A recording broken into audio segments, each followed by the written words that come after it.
Messages को आपके phone तक पहुंचाने वाला ओमनी चैनल प्लेटफॉर्म गपशप, कैसे शुरू करें सिक्योरिटी एजेंसी का बिजनेस, हेल्थ ड्रिंक के बाजार में अगेन की एंट्री।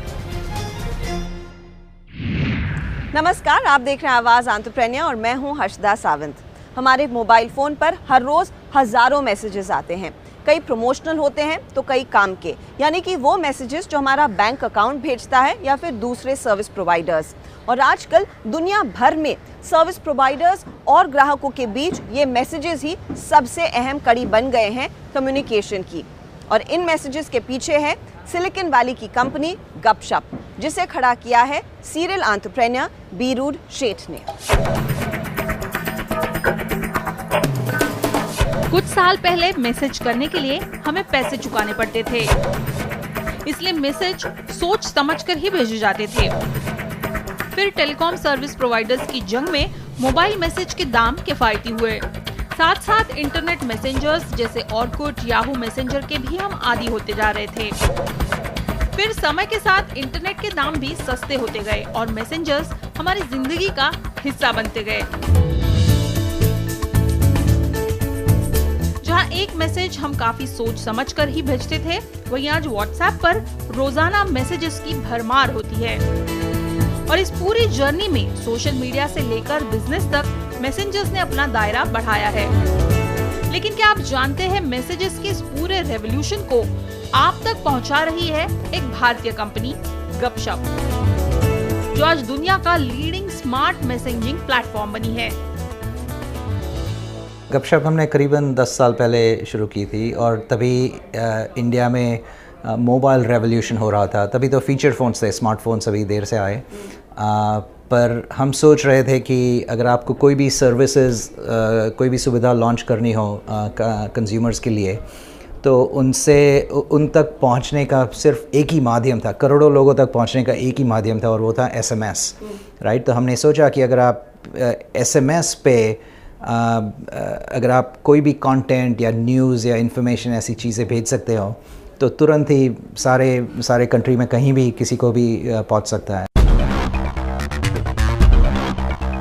यानी आपके फोन पर आने वाले आधे से ज्यादा मैसेजेस आते हैं गपशप के प्लेटफॉर्म के जरिए।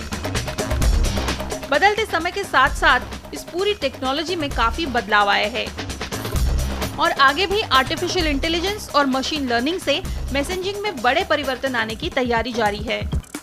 तो हम क्या कर रहे हैं कि ये पूरा जो यूज़र एक्सपीरियंस है मैसेजिंग का, वो हम बहुत ही आगे ले जाना चाहते हैं।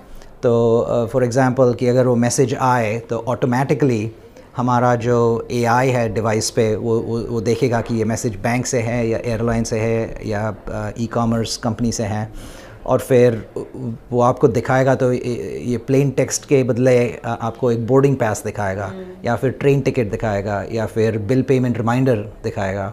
और सो एकदम ये जो कार्ड्स की तरह एकदम स्ट्रक्चर्ड मैसेजेस की तरह दिखाएगा। और फिर उससे आगे भी आप चलिए तो बिल पेमेंट रिमाइंडर हो, वहाँ पे एक बटन हो कि पे, तो आप तुरंत ही 1 मिनट में पे भी कर सकते हो। तो अचानक आपकी जो सारे मैसेजेस आते हैं जो मैनेज करने में आज बहुत मुश्किल होती है, आगे चल के बहुत ही आसान हो जाएंगे। और शायद अगर आप कहें तो वो ऑटोमेटिकली भी कर सकते हैं।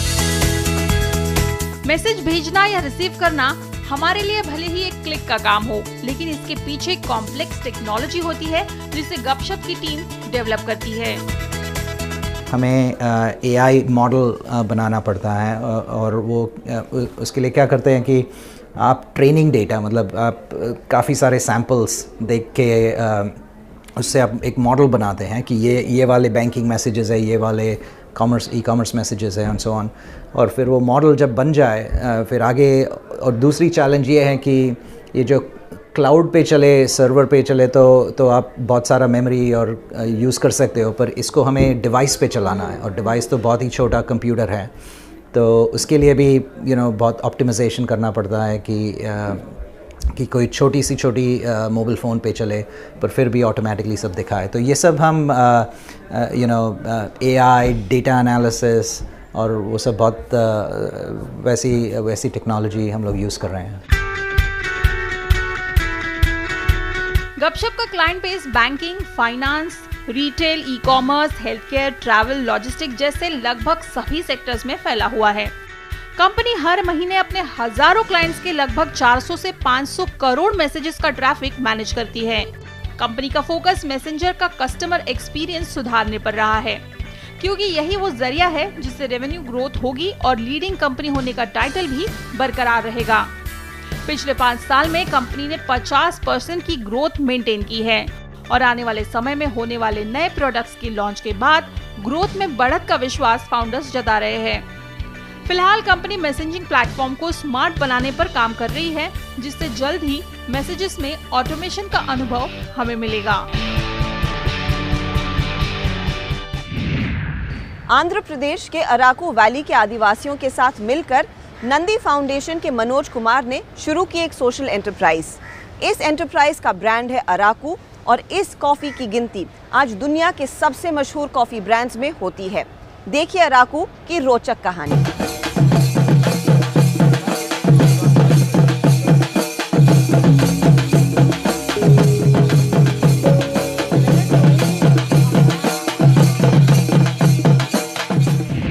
2001 में शुरू हुआ था। मैं उधर गया करता था और हम मेन रीज़न उधर गया था क्योंकि नक्सल बारी एरिया जो था, उधर नक्सल्स बहुत थे, लैंड माइन्स काफ़ी थे, डेवलपमेंट विकास बिल्कुल नहीं था उधर उस एरिया में। खाली कभी कभी तेलुगु फिल्म इंडस्ट्री शूटिंग के लिए जाते थे उस एरिया में, क्योंकि बहुत ही खूबसूरत जगह है। पूरा वैली है बीच में जो अराकू वैली कहा जाता है, बाकी पूरे पर्वत हैं, बहुत सीनिक है, मिस्टी मॉर्निंग्स रहते हैं। तो 20 साल पहले की बात है, थोड़ा बहुत और मतलब जोश रहते थे उस टाइम में, हम और यंग थे। 150-200 गांव में जिस रात को सोते थे, जिस जाके रहते थे, उनसे बात करने की कोशिश करते। और ताजुब ये था कि उन्होंने कहा कि 4-5 साल तक 100% उधर बार्टर इकोनॉमी, लेन देन का इकोनॉमी था, कैश भी नहीं होता था। तो फिर बताया गया कि देखो हमारे इधर कुछ काम ही नहीं, हम कभी सरकार की किस स्कीम से कुछ मिल गया तो ठीक है। कॉफ़ी बोर्ड का ऑफिस है इधर, और इस एरिया में प्राइवेट कोई आ ही नहीं सकते, ये तो सुरक्षित जगह है आदिवासियों के लिए। तो हमको आपसे रिक्वेस्ट है कि क्या ये कॉफ़ी जैसा कुछ ट्राई कर सकते हैं। तो एक चीज़ हमको पता चला कि कॉफ़ी किसी ने बांट के दिया तो भी इन लोग देखभाल नहीं करते, थोड़ा आलसी तो बहुत है सही में, और इन लोग का स्टाइल ही नहीं है कि काम करें। दूसरा है कि इनका बाउंड्री का कॉन्सेप्ट नहीं है।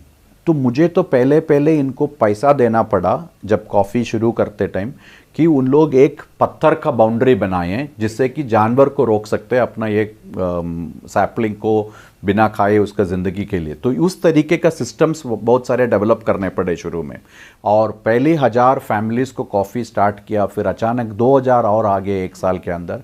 जब 3000 का कॉफ़ी शुरुआत हुई, और मैंने हमारे एक दोस्त ने बताया कि एक ऐसे व्यक्ति है जो साउथ में रहते हैं, न्यूजीलैंडर है, डेविड हॉग नाम के, अभी वो बहुत फेमस होते जा रहा है क्योंकि इन्होंने पूरा कृषि लाया अराकू में। उनको पकड़ के लेके आइए, क्योंकि इनको आदिवासी और जंगली तरीके के जगह पर कैसे खेती करने बिना केमिकल्स के, इनको अच्छी तरफ से समझ में आते हैं। 50 साल से इंडिया में है। उनको लेके आया, उनको दिखाया, और उनका जो टेक्निक है, जो गोबर वगैरह लगा के जो टेक्निक स्टार्ट किया, कंप्लीट ऑर्गेनिक, उन्होंने कहा सर्टिफिकेशन भी हमको करनी चाहिए, तभी से सर्टिफाई किया। वो करने के बाद इतना अच्छा रिजल्ट्स आने लगे, तो हमने इनको बोला कि देखो जितने भी ये खेती का रहस्य है हम आपको बताएंगे, लेकिन आपको इसको बाकी सबको बताना पड़ेगा, पहली बात। दूसरी बात यह है, इन लोग न तेलुगु बात करते प्रॉपर, न हिंदी, न ओडिया। तो जो कोऑपरेटिव बनाया, उनका मेन काम था नॉलेज डिस्ट्रीब्यूशन, ठीक है। और उस तरीके से इन लोग ही इसका नॉलेज को डिस्ट्रीब्यूट करके अभी मेरे पास करीब 450, 450 के ऊपर ऑर्गेनिक फार्मिंग कॉफ़ी के एक्सपर्ट आदिवासी ट्रेनर्स हैं। और हमने ये मॉडल किया था, आपने समझो 100 घंटों का ट्रेनिंग दिया, बाकी लोग मैं आपको एक फ़ीस भी दे देंगे। तो इनको इनकम आने लगा एज जो कहते हैं बेयरफुट कॉफ़ी एक्सपर्ट ट्रेनर, उसके नाम पे। और उनको इस तरीके से हमने एक नेटवर्क बनाया ट्रेनर्स का, और उसी तरीके से ये कोऑपरेटिव का संस्था बढ़ते गए। तो अभी इन लोग सब संस्था में मेंबर्स है, पेमेंट कुछ नहीं है। और हमने ये सिस्टम अरेंज किया था कि जब हर साल का जो सेल्स होने के बाद 5-10% हम कोऑपरेटिव को देंगे, जो एक कम्युनिटी प्रोजेक्ट करेंगे। लेकिन मेन एक्साइटमेंट मुझे और उनको ये था कि शुरुआत से मैं बहुत सारे विदेशी एक्सपर्ट्स को इधर लाते थे। तो ग्लोबलाइजेशन से जो हम बोलते हैं छोटे किसान को प्रॉब्लम्स होते हैं, हमारा उल्टा था। तो शुरुआत से अप्रोच था कि दुनिया के हर कोने कॉफ़ी के लिए जो भी आइडिया मिलेगा वो इनको कैसे पहुंचाएं। और जितने भी ऐसे लोगों को लाया उन लोग बहुत ही इमोशनली अटैच होते थे प्रोजेक्ट से। तो इन लोग बोलता था, अच्छा आपका ये प्रोसेसिंग यूनिट में पानी और कम करने का एक टेक्निक कोलंबिया में है, जैसे कि इस बार बोला था, हम वो लेके आते हो बंदे को।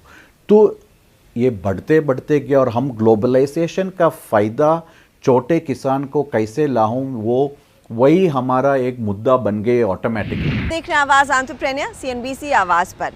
फंक्शनल बेवरेजेस और एनर्जी ड्रिंक्स का मार्केट आज 300 करोड़ का है। 2025 तक इसके 1250 करोड़ तक पहुंचने की क्षमता है, यानी 3.5 गुना की ग्रोथ। और इस मार्केट में लिमिटेड हेल्दी ड्रिंक्स के ऑप्शंस को देख फैब मार्ट और फैब मॉल के फाउंडर्स ने लॉन्च किया है अपना ब्रांड अगेन।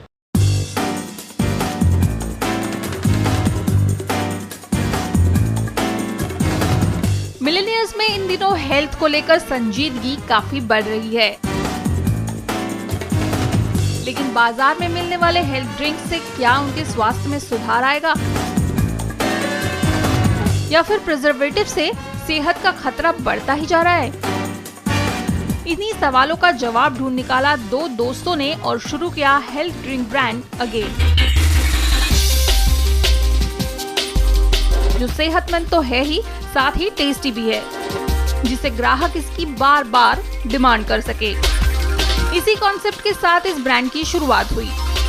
दरअसल के वैथीश्वरन और उनके दोस्त संदीप ठकरान ने 2017 में इस आइडिया पर काम करने की शुरुआत की। दोनों को ही हेल्थ ड्रिंक में बड़ा गैप दिखा और इसीलिए उन्होंने कुछ ऐसा ड्रिंक बनाया जिसमें ताजे फलों का इस्तेमाल किया जाता है। US में the United states agriculture department, उन्होंने 5 डिफरेंट फूड ग्रुप को लिस्ट किया था कि अगर एक ह्यूमन बॉडी को डेवलप करना है तो ये 5 होने का बहुत ज़रूरी है। ये है कि डेयरी, दूध या दही, फल, सब्जी, ड्राई फ्रूट्स, नट्स और ग्रेन्स, ये होना बहुत ज़रूरी था। तो उन्होंने, जब हम वापस आके मार्केट में खोजे तो हमको ये पता चला ना सिर्फ इंडिया पर पूरा वर्ल्ड में ऐसा कोई प्रोडक्ट नहीं जिसमें ये 5 यूज़ करते हैं। तो हमने सोचा कि ऐसा एक प्रोडक्ट बनाते हैं जिसमें ये 5 ग्रुप का इस्तेमाल होता है। संदीप को अपने बढ़ते बच्चे के लिए बिना प्रिजर्वेटिव से बने फ्रेश फ्रूट जूस की तलाश थी। इस तरह के ग्राहकों के लिए बच्चों को देने के लिए नेचुरल चीजों का बाजार काफी सीमित है। फाउंडर्स ने इसी दिशा में रिसर्च का रुख बनाया और सामने आया चौंकाने वाला नतीजा। 56% लोग गलत लाइफस्टाइल के चलते मोटापे और डायबिटीज का शिकार हो रहे हैं। वही प्रोसेस्ड फूड भी कुछ हद तक इसके लिए जिम्मेदार है। नेचुरल बेवरेज के मार्केट में प्रोडक्ट की कमी और जरूरत को जानते हुए अगेन बाजार में उतारा गया, जो बिना रेफ्रिजरेशन के 90 दिनों तक खराब नहीं होता। जब हमने ये प्रोडक्ट बनाना शुरू किया तो हमको ये 2 साल लग गया, क्योंकि वर्ल्ड में ऐसा कोई प्रोडक्ट नहीं है जिसमें ये सब फीचर्स रहते हैं। 2 साल के बाद हमको, आज जब हम लॉन्च कर रहे हैं तो फर्स्ट हम लॉन्च करने के पहले ये काम किए कि जाके एक प्रोविजनल पेटेंट फाइल कर दिए, बोथ प्रोसेस और फॉर्मुलेशन, क्योंकि ये एब्सोल्युटली वर्ल्ड में, पूरा दुनिया में एकदम यूनिक प्रोडक्ट है, नया प्रोडक्ट है। अगेन में डेयरी बेस्ड ड्रिंक्स है, जिसमें बादाम, काजू, खजूर, स्ट्रॉबेरी, चॉकलेट, गुड़, आम, शहद, गाजर, संतरा, केले जैसे इंग्रेडिएंट्स के स्वाद के ड्रिंक्स बने हैं। ताजे फल और ड्राई फ्रूट्स के साथ हाई क्वालिटी लो फैट दूध या लो फैट योगर्ट के मिक्स से ये ड्रिंक्स बनाए जाते हैं। फिलहाल 200 मिलीलीटर की अगेन की बोतल में 4 वैरायटी मौजूद है, जिसमें 2 लो फैट मिल्क पर आधारित है और 2 लो फैट योगर्ट पर। ड्रिंक्स की रेसिपीज तो बनाई, लेकिन प्रिजर्वेटिव्स का इस्तेमाल करना नहीं था और शेल्फ लाइफ बढ़ानी थी। इसके लिए प्रोसेसिंग में कई एक्सपेरिमेंट्स किए गए। शेल्फ लाइफ को 90 दिनों तक लाना काफी चैलेंजिंग रहा। दूध दही के प्रोडक्ट में चीनी का भी इस्तेमाल नहीं करना था। अलग अलग टेम्परेचर में कई राउंड की प्रोसेसिंग के बाद टीम को यूरेका मोमेंट हासिल हुई।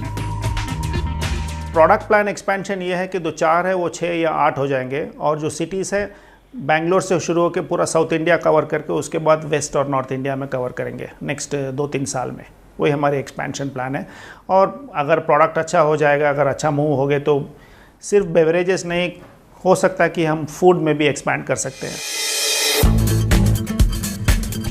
रिटेलिंग के लिए बड़ी फूड रिटेलर चेन और ई-कॉमर्स रिटेलर्स के साथ कंपनी का टाई अप है, और मैन्युफैक्चरिंग का काम फिलहाल कंपनी आउटसोर्स करती है। लेकिन फाउंडर्स का कहना है प्रोडक्ट को मिलने वाला रिस्पॉन्स बढ़ने पर कंपनी खुद मैन्युफैक्चरिंग में कदम रखेगी। विस्तार को लेकर भी कंपनी काफी तगड़े प्लान बना रही है। हमारी जो मार्केट है, जो हम टारगेट कर रहे हैं, वो मे बी नेक्स्ट 2-3 साल में 43,000 करोड़ तक होगी। उसमें हमारी प्लान है कि नेक्स्ट 4-5 ईयर्स में, 4-5 साल में क्या हमको 2-3% मार्केट शेयर मिल जाएगी। अगर मिल जाएगी तो हमारे बिज़नेस भी 300-400 करोड़ की बिज़नेस हो जाएगी, तो अच्छी बिज़नेस होगी। मार्केट अच्छी, और स्पेशली सिटीज़ में तो हर साल ये जो ग्रोथ रेट है 20-25% ग्रोथ रेट तो है, और ऑल इंडिया देखेंगे तो 15% ग्रोथ हो रही है। खुद की बचत से फाउंडर्स ने कंपनी की नींव रखी। समय समय पर एंजल इन्वेस्टर्स का साथ मिला, जिससे 1 से 1.5 करोड़ निवेश जुटाया गया। इस फंड का इस्तेमाल फाउंडर्स ने पायलट लॉन्चिंग के लिए किया। बाजार में ब्रांड की पकड़ बनने के बाद कंपनी और फंड जुटाने की योजना बना रही है। आज के समय में बेवरेजेस का बाजार लगभग 43 करोड़ का है, जो 2030 तक 130 करोड़ तक पहुंच सकता है। यहाँ बड़ी FMCG कंपनियों के फ्रूट जूसेस और कोल्ड प्रेस जूसेस के कई ब्रांड्स पहले से ही मौजूद है। ऐसे में नई कंपनी के लिए अपनी पकड़ ग्राहकों पर बनाना आसान काम नहीं है। हेल्थ ड्रिंक के बाजार में सिर्फ दमदार प्रोडक्ट बनाना काफी नहीं, इस मार्केट में छाने के लिए मार्केटिंग, इनोवेशन, प्रोडक्ट डेवलपमेंट पर लगातार फोकस बनाए रखना जरूरी है। यहाँ लेंगे एक छोटा ब्रेक। आप बने रहिए CNBC आवाज के साथ।